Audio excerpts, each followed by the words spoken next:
what has come out about Congressman-elect George Santos from New York's, what number? What is he, the second district? Third.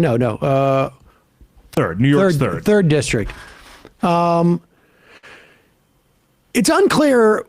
He touted himself as the first immigrant gay Republican congressman, openly gay Republican congressman. It's unclear, and it'll always be unclear if he's actually gay. He was married to a woman up to about 2 weeks before he was nominated, but to be fair, that could be some type of scam. He's running an immigration scam. And I say that because that would be consistent with what else is going on there. The very bizarre financial disclosures, unclear where he made the millions of dollars over the past 18 months that is now in his bank account. Almost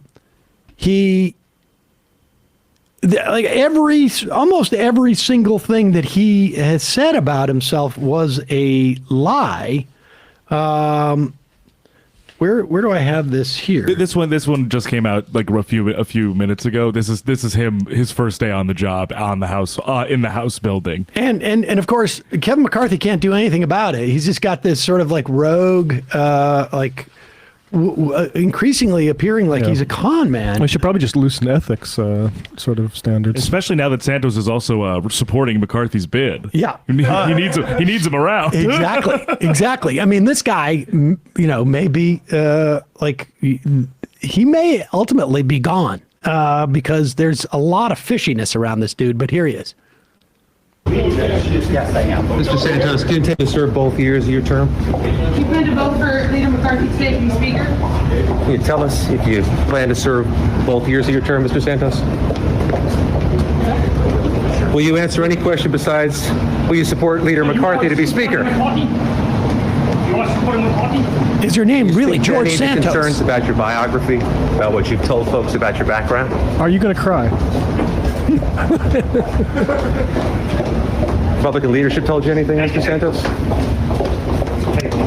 Is that really the collar and sweater combo you're going with?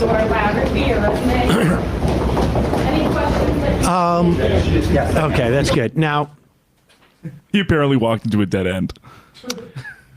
He apparently, well, here, and let's play this clip. Right-wing host of Fox, filling in for Tucker Carlson, Tulsi Gabbard, one of the latest Fox News personalities. She went in on George Santos. Of course, remember now. It's because he's gay? Because he's gay. He's a gay immigrant, and so Tulsi, like, let me at him. Tulsi's going to go hard at this guy because she's got her brand to build as well. Here's Tulsi Gabbard, Fox News host with George Santos. To them.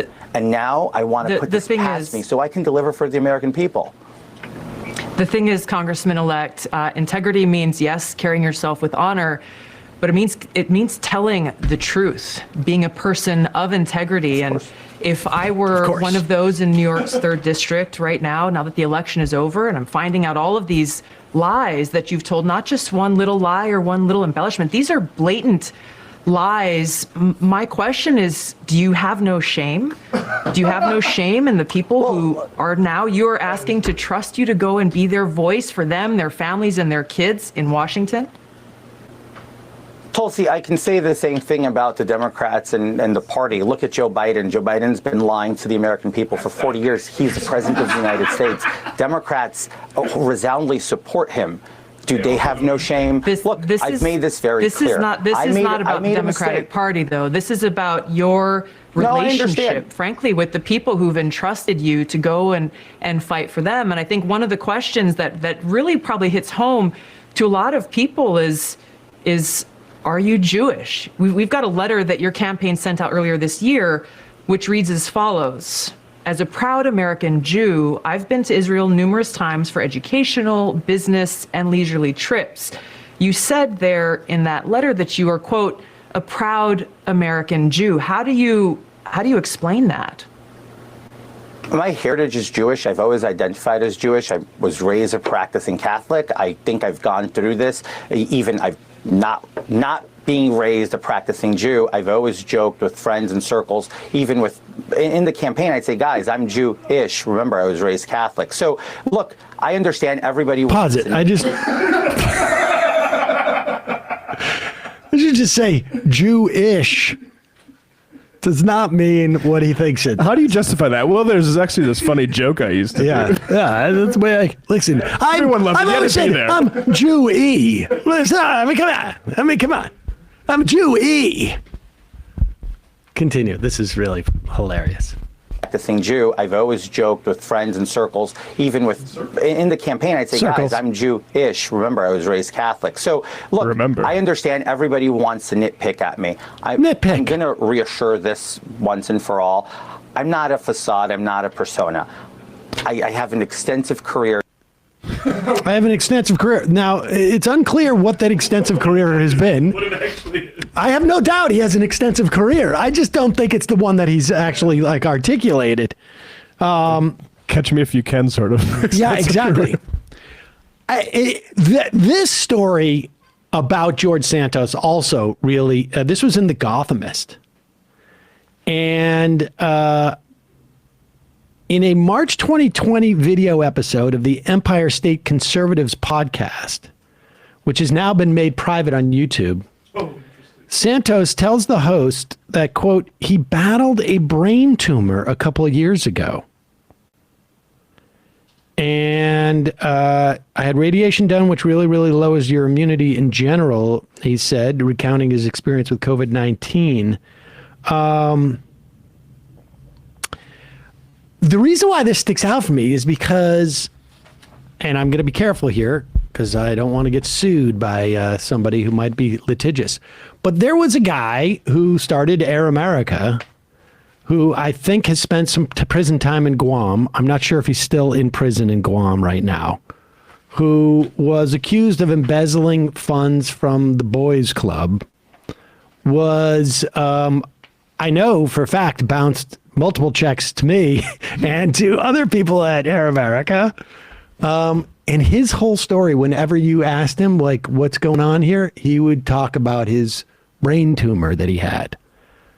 I don't know if that's a sort of the go-to for people who are sort of like have dubious claims.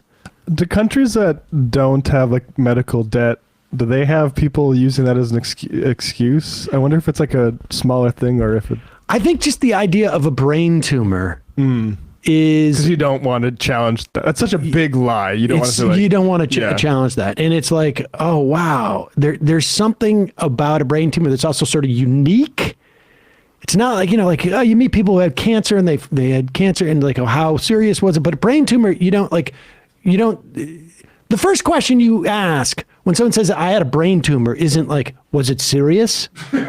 Right? You don't say like how, like, it's like, whoa, you had a brain tumor?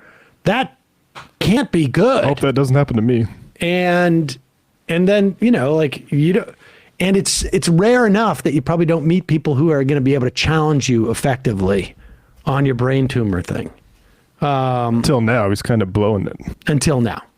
George Santos also, there was a 2008 court case that George Santos faced. And apparently, there was in 2008, he stole a check or a checkbook. And the case had been suspended for the better part of a decade because police were unable to locate him in Brazil.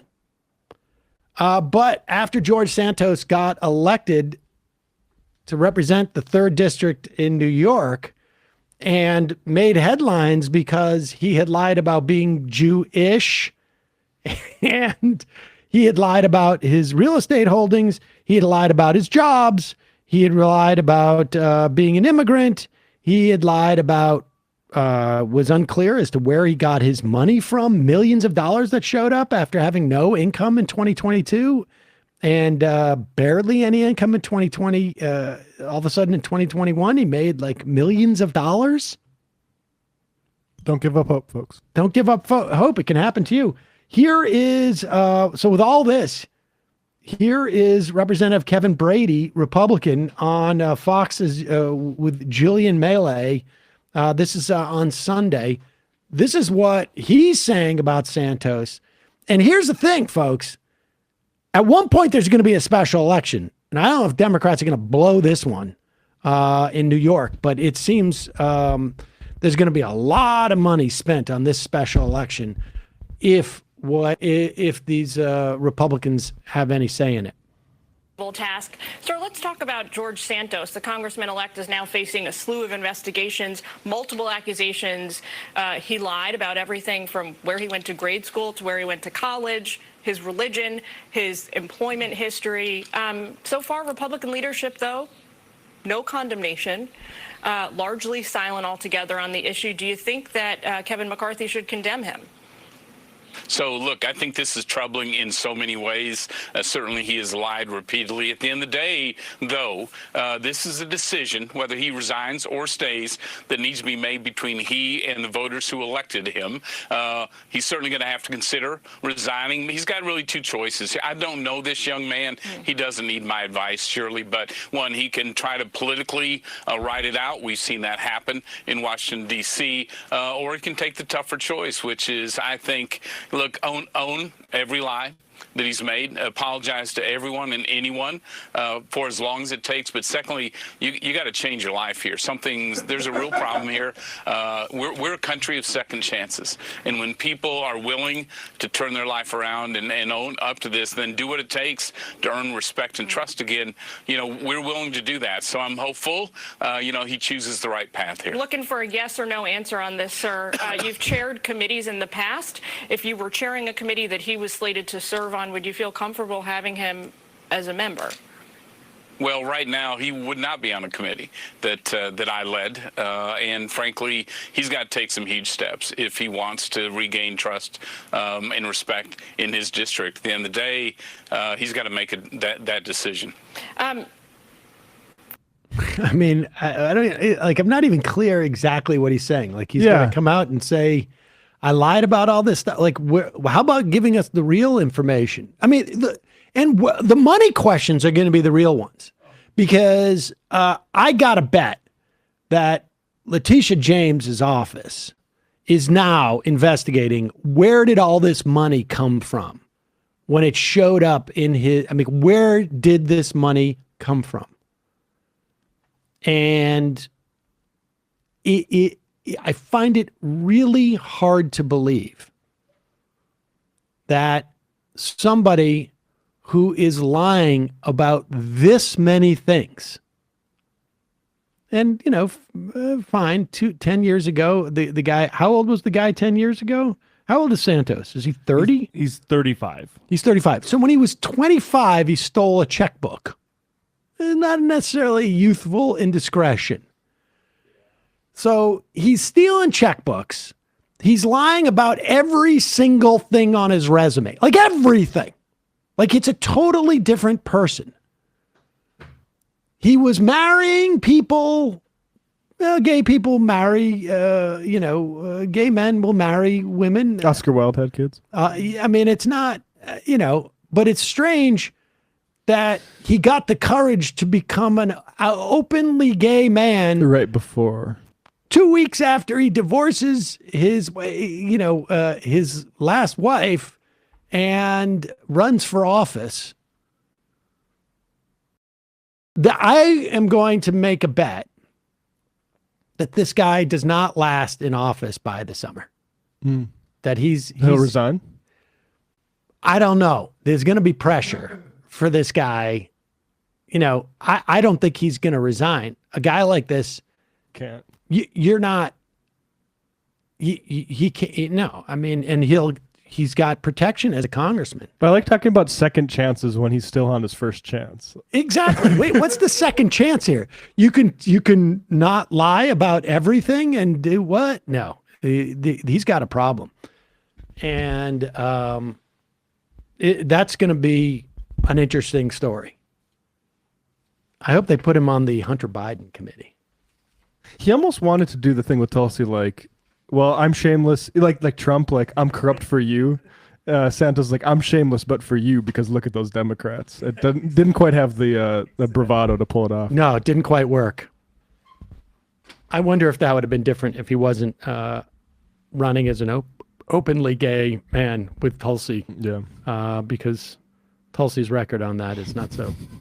That's so funny that it was Tulsi. But again, I appreciate Glenn Greenwald for introducing us to Santos. He was the first time. I mean, I don't think he was the first person to mention Santos, but it was the first person in my feed who was introducing him. Yeah. So that was good.